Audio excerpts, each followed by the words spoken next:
కొత్తిమీర కట్ట కూడా రాదు నాకు. ఎందుకంటే పాపం కరుణాకరు శత్రుభావంతో అయినా సరే నా పేరు ఇన్నిసార్లు స్మరించాడు కదా అని చెప్పి నాకు అనుగ్రహించడానికి ఆయన సనాతన ధర్మంలో ఉన్నటువంటి దేవుడు కాదు, బైబిల్లో ఉన్నటువంటి దేవుడు.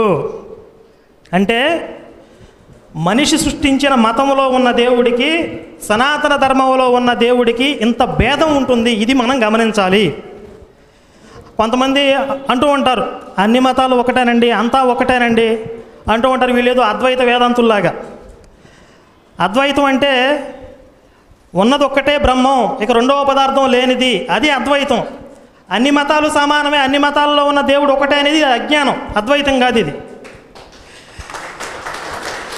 ఈ అజ్ఞానం వల్ల ఎక్కువగా నష్టపోతుంది హిందువులే. వాళ్ళకున్నది ఆ భావన, ఖచ్చితంగా మీ దేవుడి కన్నా మీ మతం కన్నా మా మతమే గొప్పది అనే భావన